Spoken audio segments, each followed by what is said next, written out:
Well, welcome to week 3 of our series called Free to Be Me. If you were around in January, you know that Pastor Mike led us through an incredible series called Battle Tested. And in that series, we discovered that through Jesus, right, we can be set free from anything. That there is nothing in our lives that needs to have a bondage or control over us. And if you missed any of that series, we would love for you to go back online and to watch that. It's a life-changing series. That really set up this series. And what we're talking about in this series is now that we've been set free, what does that look like? How do we begin to live this out? About 3 years ago, my family, we were still living in Southern California, and I know I've shared with you before how we really sensed that God was leading us to leave there and to come back to Hope, back to North Carolina, back to what we now consider to be home for us. And so when we made that decision, we immediately got on the phone and called our good friend Marcus, who is also our real estate guy. He goes to the Apex campus, and he knows Laura. He knows exactly what we were looking for in a house, and so he immediately went to work. And I remember him sending pictures to Laura. I remember it very vividly because here we're on the East Coast, right? East Coast time, and in California we were 3 hours behind, and it was 5:30 in the morning when Laura woke me up and said, "We found our house! We found our house!" I was like, "Great! Just buy it," right? Because I just wanted to go back to sleep. And she did. That's exactly what happened. She did, and we put down the due diligence on it, and now we had a house that we had to figure out, was this a good decision? Like what just happened right there? We had about 30 days to figure it out, and we were away. We were on a little trip, and we decided, hey, we should probably get into this. We should dive into the financial side of it. And so we contacted someone, and as we were working through, we were almost done with all of getting our finances secured, when I remember it kind of went south quickly, and the guy turned to me and he said, Donnie, there's a problem. And I said, what's the problem? And he said, your credit score is terrible. And he told me the number, and it was lower than my self-esteem in high school, right? Like it was not good at all. And I remember just thinking, wow, this is a bad place to be, right, for us. And so we quickly had to figure out some stuff. He said, why didn't you pay off your MasterCard? And I said, well, there's something wrong. We don't have a MasterCard. And what it turns out is that someone in Michigan had stolen my identity. They had went to a grocery store, opened a MasterCard, spent a few $1,000s on some things, changed the address, and obviously never paid it off. And we had no idea, right? There was no notifications of that. We had no idea this card even existed, but now my credit was absolutely destroyed. And as a result, we were angry at first. We were very frustrated. We spent the rest of those next few weeks constantly on the phone, trying to get them to take those charges off and trying to get our credit back and trying to get someone to lend us money, and no one would until right near the end, a guy named Matt, who actually also goes to Hope, a great guy, he was able to work with us. And the day before our due diligence was gonna come to an end and we would have lost the house, he was able to work out something. But it was frustrating, right? Weeks of stress that went into that. We now had a terribly high interest rate that we had to deal with. And it was just weird to think that there's another me out there, right? Some people would say, weird's not the right word. Scary is a better word, right? That there would be two Donnies out there. And I remember then getting curious about it and thinking, right? I wonder what this guy looks like. I wonder if he looks strikingly similar to Brad Pitt also, right? Like I wondered that. And I remember thinking, I wonder if he goes to the gym more than I do, which would be once, right? And so does he look good? Like maybe I should go to the gym as a result. I remember believing that he probably drives a Jeep, right? Because that's what I would want to drive. And so I'm sure he's driving around with the top down on his Jeep, which leads to a very clear next question.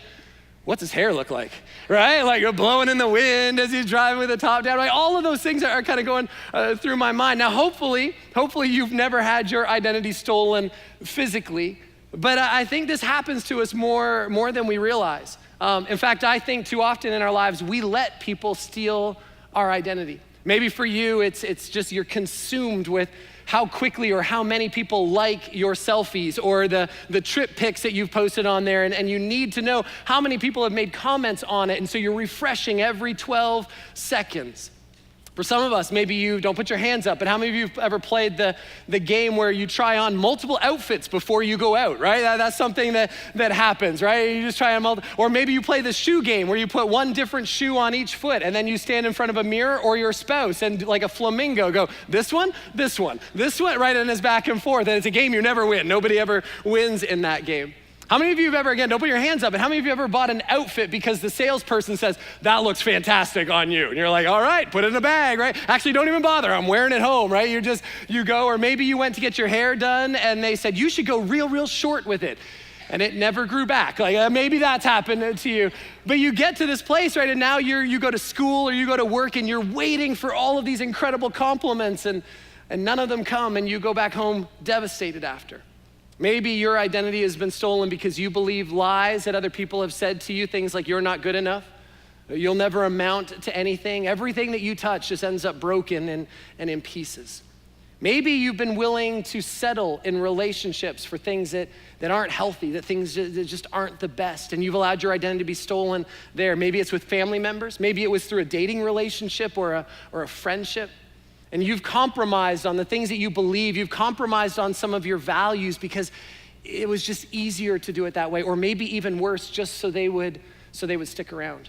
For some of you lose your minds when your friends don't reply to you immediately, right? You send a text or a DM, right? And you're just sitting there watching and waiting. And if it's hours or a day before you get a response, you go to this dark place of like, what's wrong with me? Why doesn't anybody like me anymore? And if that's the case, you don't want to be my friend because I'm terrible. If you're like in a ditch somewhere, don't call me because I won't answer for like 2 days. I don't check Facebook for like 3 months at a time. Right?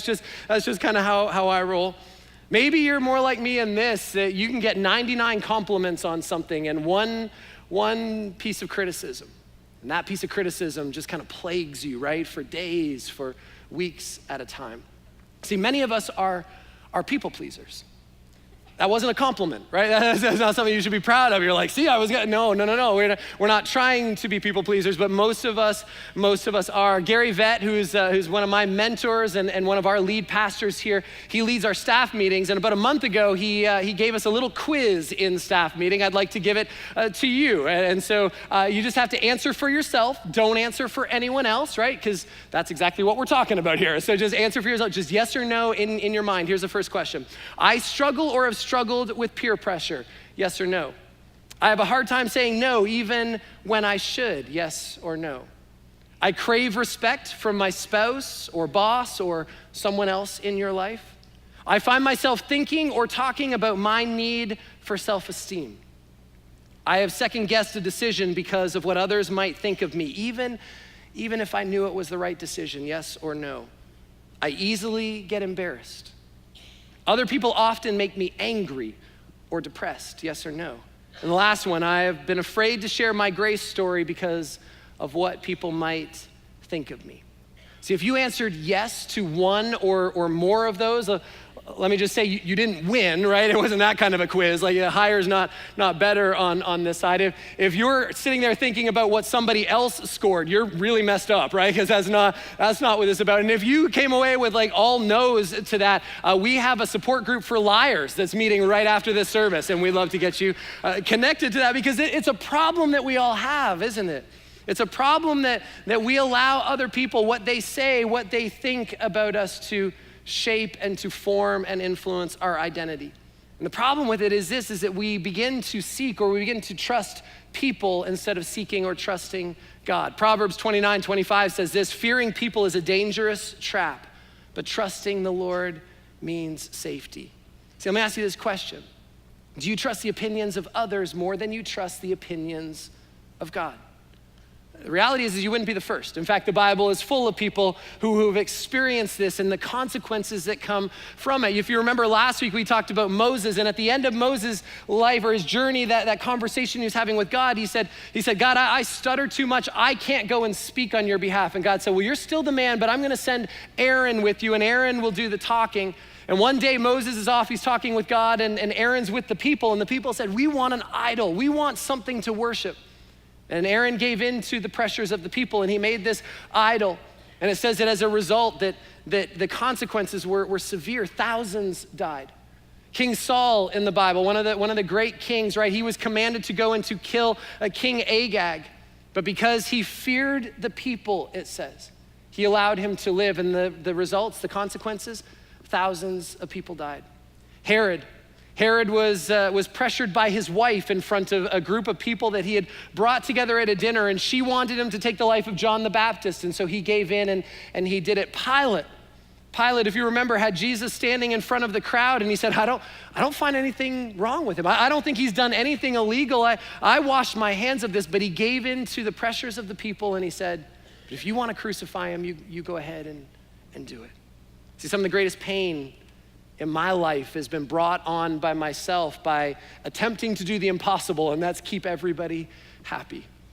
You add up the hours and the days and the years that we spend trying to get the approval, trying to get the affirmation, trying to get likes from other people, and we know what happens as a result. We just end up exhausted and unfulfilled. It's like an appetite, right? That we may find some relief temporarily. We may get some affirmation. We may get some likes from people, and the appetite disappears, but eventually it comes back.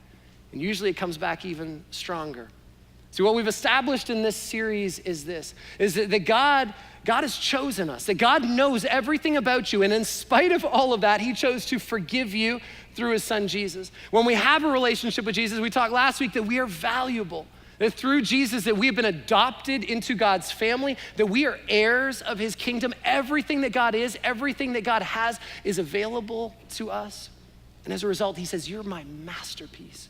There's nobody else like you. Incredibly valuable. See, that's what God thinks of you. We've been set free, right? Because of those things, we've been set free to live confidently, the lives that God has created and intended for us to live. And that's what we're gonna get practical now for these next couple of weeks. And we're gonna talk about how do we really live this out? How do we find the confidence to be free to be me every single day? If you have your Bible, I'd love for you to turn with me to Daniel chapter 3. And if you don't, that's okay. You can download our app if you want. We've got an app with notes in it and all of the verses we're gonna take a look at today. You can follow along on the side screens as well. There's a lot of verses, but I'm excited about this one. Chris Hodges, a pastor, wrote a book called The Daniel Dilemma, and he summarized the book of Daniel this way. It's stand firm and love well. And I think it's a good description. It's a great book. But let me begin just by giving you a little bit of the historical significance of what we're gonna talk about in this story. It's 605 BC. King Nebuchadnezzar is the king of Babylon, and he has taken over the throne. And one of the things that he did is he took the best and the brightest of the Jewish people. He took them back with him. Back to Babylon. There's two main stories in this book, a lot of different stories, but two main stories that even if you're an unchurched person, you don't really do the church thing very often, you've probably heard of at least one of them. The first is Daniel in the lion's den. You probably heard that story. The second one, maybe you've seen VeggieTales with Rack, Shack, and Benny, right? That's who we're gonna talk about today. It's the three guys named Shadrach, Meshach, and Abednego. Strange names, but they were some of the best and the brightest. And so King Nebuchadnezzar took them, he trained them, he coached them, he kind of raised them up and elevated them in top positions within his administration. And so these guys, they're wealthy, they're prosperous, life is going pretty good for them. Daniel chapter 3, verse 1. And King Nebuchadnezzar made an image of gold 60 cubits high and 6 cubits wide. That's about 90 feet high and 9 feet wide. And he set it up on the plain of Dura in the province of Babylon. Now, King Nebuchadnezzar, right, he's on a little bit of an ego trip, and it makes sense that I'm sure he's got advisors that are around him all the time just telling him how great he is. And so he decided that he would build a 90-foot statue. Doesn't tell us exactly what it looked like, but it's probably of himself. It would be a wooden structure that would be kind of overlaid with gold, and he set it in the middle of this plain so that it could be seen by everyone, really so he could be seen by everyone. Verse 2. Then he summoned the satraps, prefects, governors, advisors, treasurers, judges, magistrates, and all the other provincial officials to come to the dedication of the image that he had set up. So the satraps, prefects, governors, advisors, treasurers, judges, magistrates, and all the other provincial officials assembled for the dedication of the image that King Nebuchadnezzar had set up, and they stood before it. I think they were getting paid by the word back then, and so it's good. But Nebuchadnezzar, you can see, right, he's very concerned about what other people think and what other people are saying about him, so he invites them all to come to a ceremony to celebrate himself, right? So this is good. Verse 4, then the herald loudly proclaimed, nations and peoples of every language, this is what you are commanded to do. As soon as you hear the sound of the horn, flute, zither, lyre, harp, pipe, and all kinds of music, you must fall down and worship the image of gold that King Nebuchadnezzar has set up. So he says, when the band starts playing, right, you're gonna bow down and worship this statue of me, right? That's basically what's gonna happen. Verse 6, and whoever does not fall down and worship will immediately be thrown into a blazing furnace.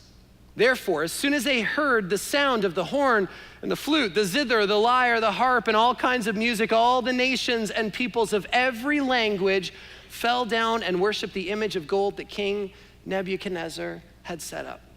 Nothing like a little subtle pressure, right, to motivate you to comply with him. That's really what's happening. And we see that everyone did. Every single person there bowed down to the statue when the music played. Well, almost all of them. Verse 12.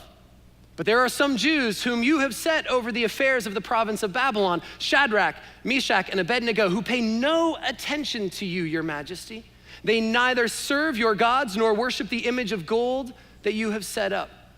What we see here, right, is Shadrach, Meshach, and Abednego, they're in a tough spot, right? The king said, you've got to worship my statue, but God said that you should have no other God before me. And so they were faced with this dilemma. Do we obey the king or do we obey God? Everyone has bowed down except for these three, right? Except for Shadrach, Meshach, and Abednego. My guess is that they kind of stood out, kind of like Mike and I wearing wigs, right? Like they were you would notice that it kind of stands out. And sure enough, in verse 12, it says that they got ratted out for this. And so these officials, they go straight to the king and they said, hey, king, today when we were at the big celebration, which, by the way, really great party that you threw, king, right? You throw an incredible party, the appetizers, the everything. It was just fantastic. Hey, we noticed that there were some Jews that you placed in places of authority. They didn't bow down to you. In fact, we wrote down their names, right? Shadrach, Meshach, they're right here. Here's the names for you. And we hate to gossip. That's not our style at all, right? But we just wanted to let you know it doesn't appear that they respect your laws. Unlike us, we're team players, right? Here we are telling you all about this. And you see the people pleasing that's going on, right? King Nebuchadnezzar needs it. The people are all a part of it. Shadrach, Meshach, and Abednego, they show this incredible confidence. They're the only ones that are not bowing down. See, the reality is that we all bow down to something. What we need to understand, what we need to evaluate and know in our lives is what is it or who is it that we're bowing down to? Who are we giving our time to? What are we giving our attention or our resources or our affections to? Knowing what you worship is very, very important. And so we see that the king Nebuchadnezzar reacts in verse 13, furious with rage. Nebuchadnezzar summoned Shadrach, Meshach, and Abednego. And so these men were brought before the king. So as a result, right, these guys are brought for a face-to-face meeting with the king. And let me remind you, they've done nothing wrong, right? Nothing wrong here. And I think that the king probably assumed that maybe this was just a mistake, right? Because no one would intentionally disobey him because he's such a great king in his mind. Verse 14. And Nebuchadnezzar said to them, is it true, Shadrach, Meshach, and Abednego, that you do not serve my gods or worship the image of gold that I have set up? Now, when you hear the music or the sound, of the horn, the flute, the zither, the lyre, the harp, the pipe, and all kinds of music, this is why they finally just started calling it bands, right? Because this is just, it's way too long here. He said, guys, when you hear the music playing, right, if you're ready to fall down and worship the image I made, very good.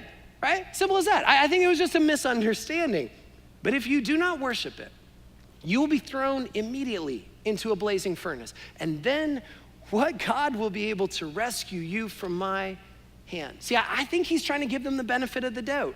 Maybe there's just a breakdown in communication here, right? The king's like, hey, I get it, right? Sorry, maybe you didn't understand my accent, eh? Right? And so like, it could happen. I could see how it could happen. Every week this happens at our house. We ask our son Ty to take the trash out. And apparently as we're speaking Canadian, he misunderstands it as we love for it to pile up in the pantry, right? And so I'm assuming that's just what happened here. And so the king decides, hey, I'm gonna give you guys a second chance. But here's the deal, I just wanna make sure we're clear. If you blow it this time, Right? There's no more chances. I don't want to hear any excuses. If we have to have another face-to-face, you better be wearing a lot of sunscreen because it's going to get hot for you. Let me ask you this question. What would you have done? Because maybe you found yourself in that place, right? Maybe you found yourself in an I don't want to do that situation. Maybe it was on a date. Next thing you know, you're in a I don't want to do that situation, but the pressure was so great. Maybe it's at school or the office, right? There's a joke or a topic of conversation that comes up amongst the people that you hang out with, and you don't want to be a part of it. And inside you feel like I should probably walk away, but I don't know how everyone's gonna react to that. I'm not sure exactly what to do. Maybe your boss has asked you to cut some corners, change a few numbers here and there, support them with something that you know isn't true. And you know it's not right, but you need that job, and the pressure is just so great. So you wanna be confident, but you know that there's gonna be consequences to that. See, some of us have become experts at rationalization. We like to look for loopholes in this. Well, I mean, I know my heart, I'm not really worshiping Nebuchadnezzar, right? Like, God, you know that I love you. I'm just gonna bow down just this one time, and it's not even gonna be a full bow, God. Like, I'm just gonna kind of lean in a little bit, right? Like, you get what I'm doing here. And after all, we are leaders here in Babylon, and so we probably should set a good example for other people. And God, I'm just choosing my battles wisely. Look at their response, verse 16. Shadrach, Meshach, and Abednego replied to him, King Nebuchadnezzar, we do not need to defend ourselves before you in this matter. Their response is so awesome, right? The king, he said, thanks, King. We really appreciate the second chance, but hey, you can tell the band they don't really need to warm up in this, right? Like, we call you king, but we have a greater king that we follow. We recognize that you're king of this land, but our king kind of created the whole thing, right? We get that you can barbecue us, but our king has a place that's way hotter for those that don't obey him, right? We're gonna lean in on this one. We don't feel the need to defend ourselves to you. Why? How did they get to this place where they could be so confident in front of the king? Let me give you a couple things. Here's the first one. I think they're completely satisfied in God. They're just satisfied in their relationship with God and who he is. This is the first key to confidence. They're completely satisfied. We don't need anything else. We don't worry about what you think about us. We don't worry about the consequences. We truly believe that God is enough for us. It's as simple as that. It's the only way you can explain this. Everyone else has bowed down, right? Everyone else has done it, but they aren't worried about what everyone else thinks. They aren't worried about what everyone else is doing. Their only concern is pleasing God. Their only concern is following God. The only thing that matters to them is obeying God. See, what God thinks of them is so much more important to them than what anybody else thinks of them. Can you say the same in your life? Right? The next time that you're pressured to go against who God is or what God has told you to do, the next time you're pressured to be a part of something or believe something that's not who you really are, can you confidently say no? Will you be able to walk away from that? See, when we're satisfied in God, when we recognize that he is most important to us, that God is enough for us, then we can live confidently in the face of anything that comes at us. And I hope you don't ever need this message. You probably will, though. In fact, some of you are gonna go home and you're gonna need it today, right? You're gonna go home and you're gonna face some opposition. Maybe it's from family members, maybe it's a neighbor, maybe simply for being here at church this weekend. Some of you are gonna go and you're gonna face it this week at school. You're gonna face it at work. See, I want you to understand, Shadrach, Meshach, and Abednego, they were human, just like us. These guys aren't superheroes, right? They're just like you and I. Yet they refused to let someone else steal or shape their identity. Their satisfaction in God was everything that they needed. And it actually shows us and sets up the second key to their confidence, and that was that they were completely dependent upon God. Not only were they satisfied in God, but as a result, they became dependent upon God. Look at verse 17. If we're thrown into the blazing furnace, the God we serve is able to deliver us from it, and he will deliver us from your majesty's hand. But even if he does not, we want you to know, your majesty, that we will not serve your gods or worship the image of gold that you have set up. they're completely polite, right? But they're like, King, we really don't care what you think, right? We don't even feel like we need to give you the theology behind our decision, right? We don't need to defend ourselves. We don't owe you an apology. We don't owe you an explanation. We're just not gonna bow down to the statues that you set up. We're not gonna bow down to those images. Here's what we believe: God will deliver us. And even if he doesn't, he's still God. See, what an incredibly valuable lesson for us in this, right? Just because we believe that God is all powerful, right? And he is, but just because we believe that doesn't mean that things are always gonna turn out our way. Sometimes God's plan may be that you have to perish in the fire. And if he does, we have to understand that this doesn't change anything. He is still God. These guys, Shadrach, Meshach, and Abednego, they weren't worried about what was gonna happen to them. Their faith was secure in that God is on our side. That's how they could have this bold confidence. And hear me on this, right? Because I don't believe that they weren't afraid. I think they fully understood exactly what was happening to them. I don't think that they thought that Nebuchadnezzar was bluffing. I'm sure they've walked by that furnace. They've heard the crackling of the flames. They've felt the heat coming off of it. They knew exactly what this meant. See, confidence isn't the absence of fear. It's being satisfied in and dependent upon something greater. They were completely dependent upon God in the face of this trial. And see, I think as Christians, we're always in a win-win situation. Now, you may look at this story and you go, Donnie, I don't get that. All right, this feels like a lose-lose situation, right? If you throw us in, then yeah, God is able to deliver us, but what's happened? We've already been in the fire. We've suffered some nasty burns. There's pain, there's suffering, there's scars. That's a lose, right? And what if he doesn't save us? Well, then we're dead. That's a lose.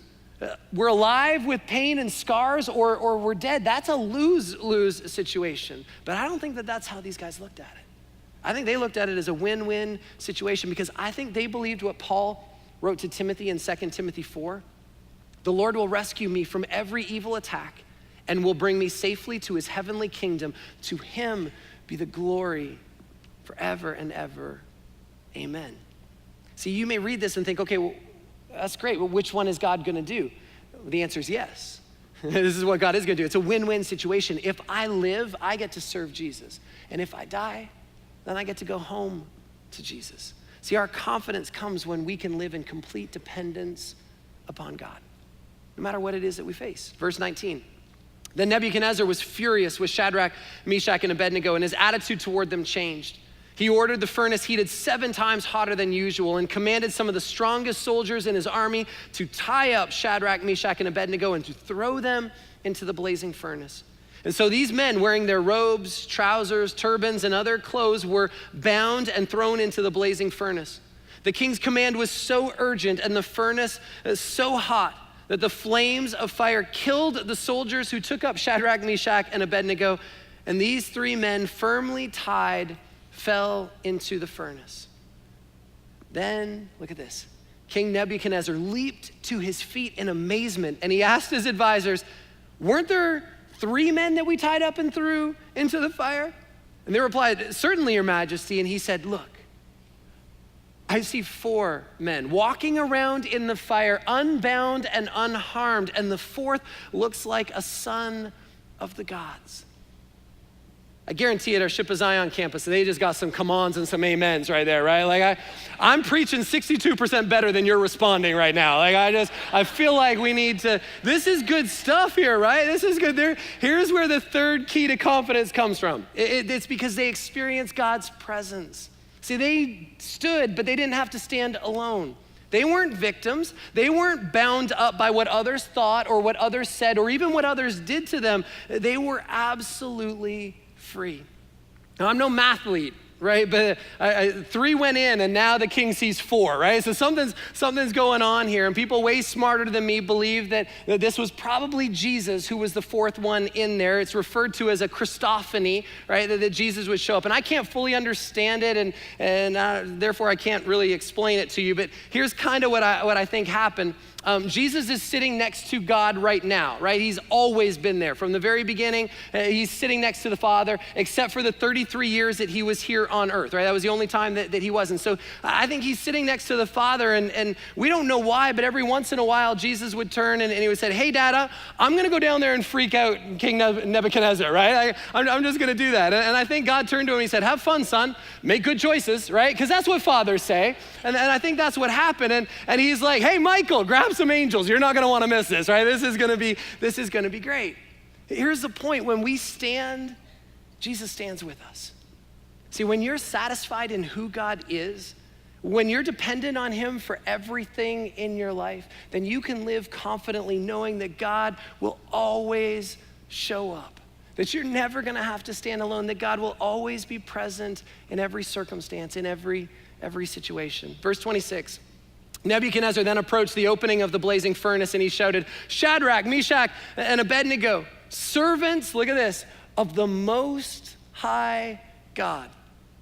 Nebuchadnezzar got saved right there, right? Like something went down. He's like, hold on. They were chasing. Guys, servants of the Most High God, right? Like, I get it now. Things are changing here. He said, come out, come here. And so Shadrach, Meshach, and Abednego came out of the fire, and the satraps and the prefects and the governors and the royal advisors, they crowded around them. And they saw that the fire had not harmed their bodies, nor was a hair of their heads singed. Their robes were not scorched, and there was no smell of fire on them. See, when you take a stand in your culture, maybe it's a stand with your family, maybe it's a stand at school or at work, you can stand right in the middle of it and you won't even smell like the culture. So you don't have to go to work on Monday and preach at everyone. You don't have to go to school on Tuesday and be that weird Christian guy. Like, that's not what this is, but you also don't need to be afraid, and you don't need to conform to what other people say or think. You can stand confidently and simply love people where they are, because your identity isn't shaped by others, it's shaped by God. See, here's the bottom line. We don't need to defend. We simply need to depend. Right? Verse 28, then Nebuchadnezzar said, praise be to the God of Shadrach, Meshach, and Abednego, who has sent his angel and rescued his servants. They trusted in him and defied the king's command and were willing to give up their lives rather than serve or worship any god except their own. Therefore, I decree that the people of any nation or language who say anything against the God of Shadrach, Meshach, and Abednego be cut into pieces. I love this, right? He got saved, but he's not sanctified yet, right? Like he's not there yet. He's close, but he's not. And their houses be turned into piles of rubble, right? Like he's getting there, but for no other God can save in this way. And then the king promoted Shadrach, Meshach, and Abednego in the province of Babylon. See, guys, God has called us to so much more than to just show up once a week or once a month, to come to a weekend service or be a part of a small group or serve. Those are all important things. They really are. They're essential things. But God has called us to so much more, that we are to live on mission with him. We're gonna talk more about that next week as we close out this service. But here's the truth. We can live confidently when we are satisfied in God, when we're dependent upon him for everything in our lives, whether it turns out good or whether it turns out bad, because we understand and recognize that he is present with us in any and everything we face. Easter's coming up, right? A couple weeks. And I know that every single one of us, we know someone whose identity has been stolen by things that they believe, things that people have said, that have been shaped by lies.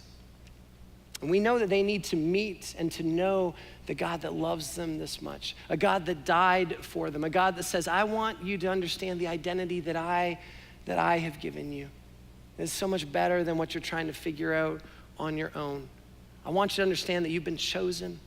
I want you to get that you are valuable to me and that you can live confidently in this life. Will you pray about who do I need to invite? Who needs to be here in a few weeks to hear about God's incredible love for them? Let me give you two choices that we can put into practice this week so we can live out the confidence that Shadrach, Meshach, and Abednego had. Here's the first one. Choice one, I minimize my focus on what others think of me. I gotta minimize my focus on what others think of me. Galatians 1:10 says this, I'm not trying to win the approval of people, but of God. If pleasing people were my goal, then I would not be Christ's servant. See, in life, you only have to please one person. It's your creator. It's Jesus who made you and has a purpose and a plan for your life. And when we get this, when we live this way, it simplifies things enormously for us. You don't need to be a people pleaser. You don't need to worry about what other people think. You don't need to be influenced by what other people say or what other people tell you to do. Don't let your identity be stolen by someone else. Instead, walk away. Limit their influence. Limit how much time you spend with them. Maybe it's asking yourself this question over and over this week. What voice do I need to say no to? The first thing is I minimize my focus on what others think of me. Here's the second thing is I maximize my focus on what God thinks of me. I've got to maximize my focus on what it is that God thinks of me, what it is that God says about me. I've come to this place in my life where my consuming passion, right, is beginning to understand that it's about what God's evaluation of me is. And how do you do that? I try to get alone with God on a daily basis. And it's asking him questions. Maybe it's a question like, Lord, are you pleased with my life? God, is something in my life that you want to change? God, where do you want me to follow you? God, I want to be completely satisfied in you. I just want you to be enough for me.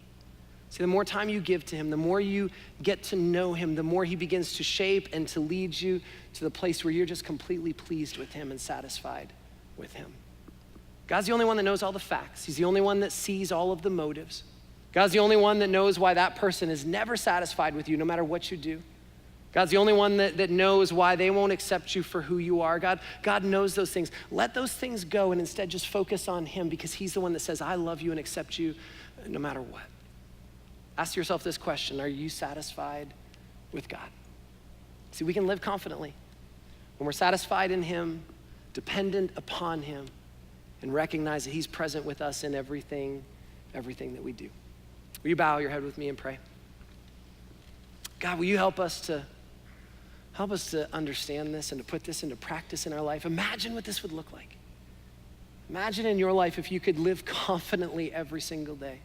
Not second guess things, not worry about what other people think, not walking around embarrassed, not letting other people influence my anger or my depression, how I feel about things. Imagine what this would look like in our home. If we could live free of this, if we could live confidently as a family. Imagine what this would look like at school or at work, if I could walk those halls, if I could go into those meetings with a confidence in who God says I am and not worried about what other people say or think.